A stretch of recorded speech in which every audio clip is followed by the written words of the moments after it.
live again. I'm going to try something a little bit different today. I'm going to try turning the camera because I know that I've been told that the camera is better. Camera. Oh, there it is, my live. That's my laptop. I just want to make sure my sound is good. I've been told that the camera is better if it's not facing the selfie mode if I turn it around. So I'm going to try to see if that's true, because I don't think the quality of the lives is that great. Wait a minute, what's it doing? Okay, why is it facing that? That's interesting. Oh, sorry, you guys. So funny. I need to turn it around. Okay, now I'll do it. See, you guys. Did I do it? No, I still didn't do it. This is the issue with me, you guys. I'm not the best with technology. Okay, should I turn that back around? That did not work. So if I do this, now it's facing away from me. Now it's facing the wall. So if I want to use the other camera, wait. Okay, let's do this. Now it's facing me. So if I turn it around, why wouldn't it face me? Now it's facing the wall. But then if I hit this, when I do this, okay, well, I don't understand why. Let me see if I do it like this.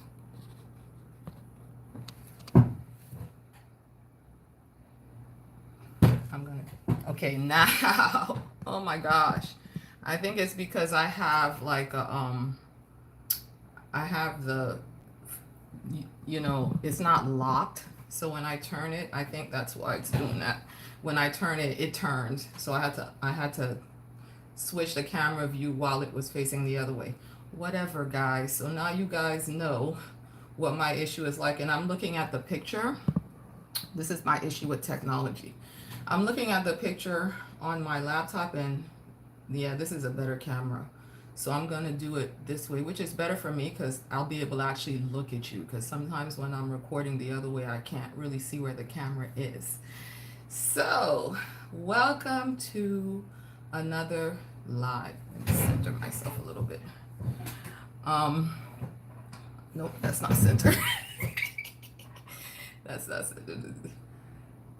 like, this is like a comedy show, you guys. I got my electric blanket behind me because it's a little chilly down here in the mornings. But welcome to another live, you guys. Welcome to another live. So today I was doing, it's a lot later in the day, because I decided that one way I'm going to set this up so that I'm able to still enjoy my morning chill time and come on here when the Lord puts something on my heart, is I'm just gonna go through it first, without commentary or anything like that, just waiting to hear what the Lord tells me, and then I'll come on here if he tells me something that he wants me to say. So before I start, I just want to point out I do have this little dry sore on the side of my mouth. I just don't do well. My skin doesn't do well with this cold weather and the dry air and the heat. My hands are super dry, super cracking. I confess, didn't come on here because you guys are staring at me, and I didn't want to distract anybody with this. But we're not here for that, right? So I just wanted to point it out so that, yes, there is a little sore spot that's healing right here on the side of my mouth because of the dryness of the weather that we're dealing with. As we change seasons, I won't have to deal with this anymore. Not a makeup person. So and it's first thing in the morning. So I'm coming on here real, keeping it 100. And so, but I wanted to point that out because I didn't want to let that stop me from coming on here and doing this live. All right, so it's really late for me. It's already like 6:30, so my family's waking up. My daughter's on her way to work. She has an early shift, my 18-year-old, and people are going to start coming in because our homeschool day is about to start. So on Fridays, we don't do like our traditional homeschool day because we set up our schedule to run academics mostly 4 days a week. We double things up so that we're done with our curriculum, the reading and the writing and all that stuff. We're pretty much done on Thursday, and then on Friday we keep it open for extracurricular type stuff. Believe it or not, my girls' robotics team is still able to meet in real life, even though the competition is going to be virtual this year. And it's two different teams and they overlap. And so it pretty much takes from 10 to 2 every Friday. In the beginning, it was 10 to 3. And it's a little far from our house. So they're going to be coming in, getting their stuff together, and then we're going to head out for that. And so this live is going to be shorter than lives that we've had in the past. So I don't see anyone on here yet, but thank you so much for all the people that come and watch the replays. So what I like to do, since I'm flowing in the spirit when I'm doing these Bible studies, I don't usually I learned that I need to stop all the back and forth chit chats with the comments that come up in the chats while I'm doing a live. But what I like to do is when I'm done with what the Lord gave me to say, then I'll go back and look at the chat. So, if you're joining me, I love to know that you're out there, what you think about what's being said, where you're watching from, anything you want to share with me. That's the whole point of the live, that we could communicate with each other in real time. So go ahead and leave your comment, but know that I'm not ignoring you. I'll just get to it after I feel like I've said what the Lord gave me to say. Another thing I wanted to point out is I disabled comments on my lives.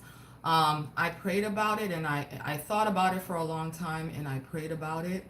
And for these lives, I don't necessarily want to have a back and forth discussion and conversation after the live about what I said, and what people think about what I've said. I really don't have time to commit to that, and I don't want to come across like I'm ignoring people. And also, these are raw. These are not prepared lessons. If I was preparing to teach a message, I would go much more into like research and looking things up and considering commentaries, and that's not what this is. This is just me sharing what it's like to get up and have some chill time with the Lord, and how the Lord is operating with me in hopes of encouraging you that it's really not that deep and it's really not that hard, and it can be pretty wonderful. And so to have a long discussion about the minor points, I disagree with this, I agree with that, or whatever, I really don't feel like that's the point, because clearly, since I'm coming to you raw and this isn't completely researched, there could be things that I make a mistake and say, like, oh, it was west, but I said it was east. It was this king, but it was really that king. I'm hoping you can take it as being raw, and I'm encouraging you to have your own morning chill time, to look at the passage yourself and see what the Lord will tell you. That's to me the point of this. And so I disabled the comments because to me, that's not the point of this. But you guys know that, if you leave a comment on my channel, that's like my favorite part. I love interacting, but not for this. But if you leave me a comment during the live chat, we can talk. I feel like we can talk in that context. Okay, so let's get started. I chose the prayer of Jabez this morning to talk about. I felt like the Lord dropped something in my spirit. because the prayer of Jabez, when I was a lot younger, I wanted to go on here and look up the prayer of Jabez. There's a song that was released, a number of years ago. And people started doing all kinds of messages and studies with about this song. Here, I found it on YouTube. I can't remember when it was released. Like, this YouTube video is 2017. I'm going to turn. Excuse me, that's the ad. Okay, let me skip the ad. Okay, I just wanted to, I don't want to sing this to you. So I just want to play a little clip of this song. It's by Donald Lawrence and the Tri-City Singers. I don't know, I'm thinking this is the original person that came up with the song, The Prayer of Jabez. I don't know why we're getting this reverb, but let me just see if I can play it real quick. Remember this song?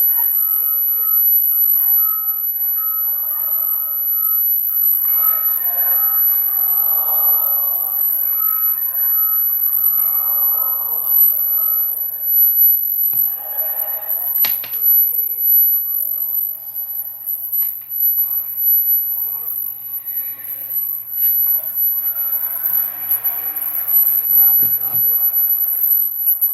So I pray for increase, bless me indeed, enlarge my territory. Let me turn the sound off of this. Good goodness. So hilarious how, hopefully the feedback wasn't a turn off to you guys. I didn't want to sing it, but this song was super popular. And I just remember it was a season in my life. 2017 means I was already married when this came out. I got married in 1994, okay? And I remember all the messages that came out about this prayer of Jabez. And it was all around, bless me, God, bless me, enlarge my territory. And all of the messages were around, the idea that when you're in a lower economic position, when, if you're in the lower class and not progressing, we do everything we can to progress, get extra jobs, you know what I'm saying? Go back to school, try to get yourself in a higher earning tier. And for many of us, and I'm putting us in there because that was what my story was back then also, trying to get ahead at that point. Like if it's 2017, I was already married. I already had my master's. In 2017, I already had a few children, but I just really remember, the idea that the way to succeed and prosper isn't only these natural things, isn't only what I can do myself with my own mind and with my own two hands, following the system that I live in on this earth. And the prayer of Jabez, I remember, to me, kind of spoke to, wow, you could pray and you could ask God to enlarge your territory, that it takes God to supernaturally take you out, of this position that you basically been born to. And for some of us, that generation after generation, has been hitting the grind, working a job you don't enjoy, but this is the job you can do, and, working hard and hoping that you can, by doing that, make things better for yourself and ultimately for your children, who will step on your shoulders and do better. But the prayer of Jabez really made me think that supernaturally God could interrupt all of this and, help us to enlarge our territory and to achieve prosperity. That's what I mostly got out of it. And the chorus always played in my mind: enlarge my territory, bless me indeed. Okay? Now, there could have been more, but that's what was left with me. That's honestly what was left in me. So now, during my morning chill time, I've been studying the book of First Chronicles, okay? And the first chapters of the book of First Chronicles is just a whole bunch of genealogy, just people's names. This person had this many sons, and they had this many sons and daughters. They were from this region. And from what I've studied, the book of Chronicles was kind of written in Ezra's time. A lot of people think the prophet Ezra wrote the book of Chronicles, and it was written to mostly the returning exiles from the kingdom of Judah, that were returning. And, they were returning to the promised land. And because they were returning, the book of Chronicles is like a faithful genealogy, so that when people come back, they can reclaim, their inheritance according to how God divided up the promised land. And so, it's really interesting, because for most of these people, it's just a name. And then every once in a while, somebody's story will briefly be described in these first few chapters. So the prayer of Jabez is in chapter 4, and I was reading it this morning, and I was really struck with the difference between what I remember that song and a lot of messages. I remember hearing a lot of messages about the prayer of Jabez as well. Song was super popular, and I remember hearing a lot of messages. But again, the only thing I got out of it was God can enlarge my territory. As a believer, if I pray, I should ask for that. And God will enlarge my territory and give me prosperity. Okay? That's what I remember from it. I'm not saying that's all everybody preached, but that's what I remember. But this morning when I was reading, something else struck me about this song. So I'm going to read it to you. It's not that many verses. It's chapter 4. This is the family of Judah. So this man, Jabez, is coming out of the family of Judah. And after it lists all the people and their sons and their sons' sons and all of that, we get to Jabez. And in verse 9, it says, now Jabez was more honorable than his brothers, and his mother called his name Jabez, saying, because I bore him in pain. And Jabez called on the God of Israel, saying, oh, that you would bless me indeed and enlarge my territory, that your hand would be with me, and that you would keep me from evil, that I may not cause pain. So God granted him what he requested. Okay? So what really struck me immediately, about this story is Jabez's name. How did Jabez get his name? Okay? It says that his mother named him Jabez in verse 9 because I bore him in pain. I've had 5 children, y'all. And I know different people have different testimonies of going through labor and they didn't experience any pain. I'm not saying that that's not true. But when I read, it wasn't true for me. Like I had my labors, I experienced pain. And so when I read, she named him Jabez because, he was born in pain. Like the first thing I thought to myself was, who wasn't who wasn't born in pain? You named your son because you remembered the pain? To me, it was so strange because, maybe it was an uncommon labor and she had an uncommon amount of pain. But I know for me, even though all my labors were painful, that really wasn't my focus once the baby got here. And it's not something that I choose to remember. And I probably wouldn't name my child in remembrance of the pain. So perhaps she had uncommon pain when she had him. But,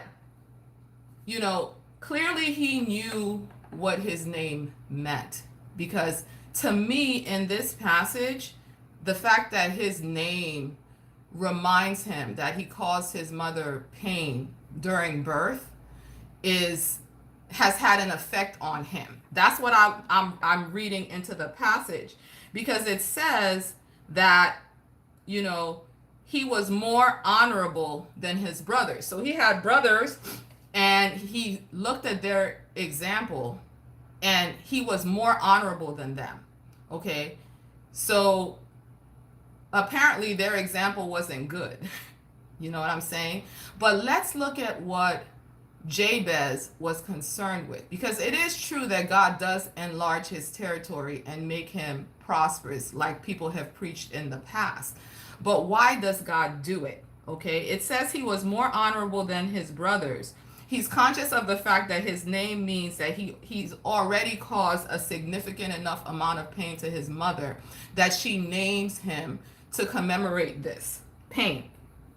Okay, and so it seems that Jabez doesn't want to be like his brothers, and he doesn't want to cause any more pain. That's what his motive is, and that's where his heart is. So this is what he prays to God. Jabez calls on the God of Israel, saying, "Oh, that you would bless me indeed and enlarge my territory." But that's not it. He asked God to bless him, and he asked God to enlarge his territory.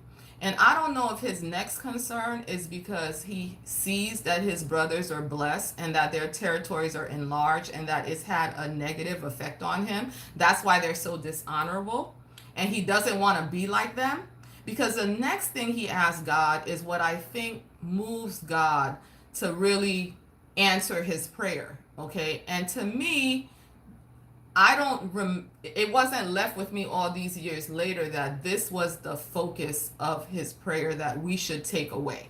Okay, because I took away the bless me indeed and enlarge my territory part. Okay, that your hand would be with me. Okay, so he's asking God to be with him, because as his territory gets enlarged, as God blesses him, he recognizes that on his own, things are not going to go well. So he asks God to be with him. So he's acknowledging the God of Israel, okay, in a time when perhaps maybe his brothers who aren't as honorable as him are doing their own thing, okay, and not really looking to God, okay. So he asked that the Lord's hand would be with him and that you would keep me from evil, okay. So he doesn't just want prosperity. He wants to be kept from evil when the prosperity comes. And he knows that he can't stay away from evil in his own strength. Again, perhaps because he has the example of his brothers who aren't being honorable despite what they have. Okay? And so that you would keep me from evil, and this is it right here, that I may not cause pain. So this is where we see that his name means I bore you in pain, and he doesn't want to continue to cause pain. He's concerned about not causing pain. Okay? And then it ends with saying, so God granted him what he requested. You know, and so to me, looking back at everything that I've learned with the kings and, you know, with the children of Israel, and how, you know, getting more caused them to kind of forget God and not depend on God, and kind of turn to living like the foreign nations around them, even though God told them not to do it. And so a lot of times God brought them into hardship so that they would turn to him. It took hardship for them to turn to him. And all along, the only thing God was asking for is for them to acknowledge who he is, acknowledge what he's done for them, acknowledge that, you know, he's here for them, and that he will fight for them, and that they should serve him only.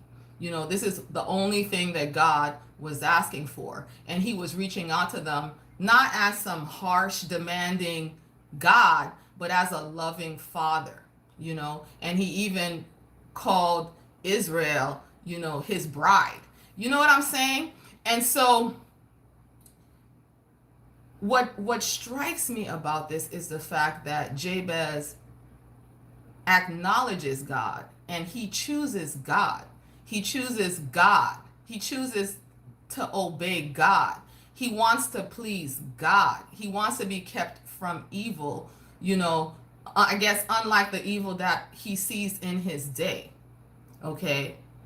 And he wants to no longer cause pain. Okay? This is why I believe God answers his prayer. Because before the children of Israel go into the promised land, and I've talked about this before, God put the deal of the contract in front of them. If you obey me and serve me only, you're going to be blessed. And these are all the ways you're going to be blessed. And part of being blessed was a lot of material wealth. Think King Solomon and all that he had. Pretty much known as the wealthiest man. You know what I'm saying?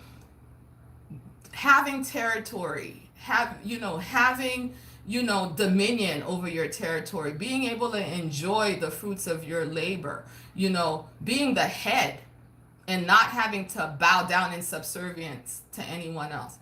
These are parts of the blessings that God promised people that were obedient to him, and that people that chose him to make him Lord of their life. And then you have the curse of disobedience. That was the other part of the contract is, well, if you don't choose to obey me and you go and you do your own thing, you know what I'm saying? And you serve the idols of these foreign nations around you, and you bring them in and intermarry with them and allow them to become part of you. This is all the negative stuff that's going to happen to you. And part of the negative stuff is poverty and lack, not just naturally, but even emotionally, and, not being able to have peace, not being able to have rest, working hard for something and not being able to reap the fruit of your labor. That was all part of the curse of disobedience. And so when he approaches God, like, I want you to bless me. I want you to enlarge my territory. And he's coming from a motive of wanting to serve God and wanting to obey God. Of course, God's going to answer his prayer because that's part of the contract. He's operating under the blessings of obedience. And to me, right now, that's the highlight of what I see and take into present day. To me, this is a story of somebody who recognizes their weakness, somebody who recognizes their sin, somebody who wants to prosper and do well, but recognizes that they can't do it on their own. God, I need you. I need you to help me. I can't save myself. I need to be saved because of what Jesus has done for me. I can't cleanse myself. I can't do right because he says, keep me from evil. I can't do right on my own. Okay? So to me, the application for this is, we need God to do right. You know what I'm saying? And with that being our motive, the blessings come. And enlarging my territory can mean so many different things. You know what I'm saying? It can mean, having a house like Cribs, that show from, I don't know if that show is still on, but from back in the day, that show Cribs, where you saw, all the mansions and you're walking through and it's like insane, all 50,000 cars and all of this. I mean, it could mean having those things, but why? Like, what is your motive for wanting these things? What is your purpose for wanting these things? And it's interesting to me, and maybe the fault was in me and how I remembered the prayer of Jabez being taught, but it's interesting to me that the only thing that stuck with me was the prosperity and the desire for obedience and the need for God to help us, to keep us from evil, so that when we have these things, we will please him and we will operate with these things according to the way, he would want us to operate with these things. I didn't retain that. I didn't retain that from the prayer of Jabez, but that's what's jumping up and out at me, right now. Okay. That's what, what do I want the prosperity for? What do I want the wealth for? Am I asking God to bless me and get behind me to make my dreams come true for me? Is there satisfaction in that? Does that bear out in what I've seen in other people who have gotten everything they wanted materially, but had no relationship with God and struggled with purpose and struggled with being satisfied and content with these material things and finding it all to be empty? You know what I'm saying? Is that why I want these things? If the Lord blesses me with these things, will I do evil with it? Am I able to keep myself from evil? Probably not. I need the Lord to keep me from evil. You know what I'm saying? But God did enlarge his territory. And in a book like in a book like the First Chronicles, and like these first few chapters have been, where these are just names being given out. These people are just being remembered for the most part by their names. I think it's significant that this particular person is remembered for his prayer to God that God answered. And so many verses, it's not that many verses really, it's verse 9 through 10. It's like 2 verses, but that's a lot in the book of Chronicles, when for most of them it's just their name. You know what I'm saying? And some of them, their name is not even in here for whatever reason, but this guy, this prayer of his is, to me, prominently remembered. And it reminds me of Jesus back in the New Testament, when Mary breaks the jar of oil and anoints his feet and wipes his feet, cries all over his feet and wipes it with the tears. And his disciples, I think it was Judas, was like, that was expensive. Why has she done this? They tried to rebuke her for it, and Jesus said, no, she'll be remembered for this, for what she did. And the story is prominently told in multiple places. You know what I'm saying? Likewise, this guy, his prayer is remembered. His prayer before God that was answered is remembered. And to me, that's significant. God desires this kind of loyalty. And I think our motive for wanting the prosperity matters. And it's not just a danger. I feel like it's God trying to also help us out by warning us that the prosperity in and of itself can be a pitfall if it's not matched with purpose, and if God's not in it. It can consume and overwhelm. And I've seen that in studying the kings that I've studied so far, what the power did to them. And we see that in government today, throughout history. You know what I'm saying? Absolute power. Who said that? Who said this? Absolute power corrupts absolutely. I'm going to look that up. Absolute power corrupts absolutely. And wealth lulls us into thinking we don't need God. What does it say? The meaning. It's a proverbial saying. It's best known as a quotation from 19th century British politician Lord Acton. He borrowed the idea from several other writers who had previously expressed the same thought in different words. Okay, interesting. But I have seen that this truth bears out historically. You know what I'm saying?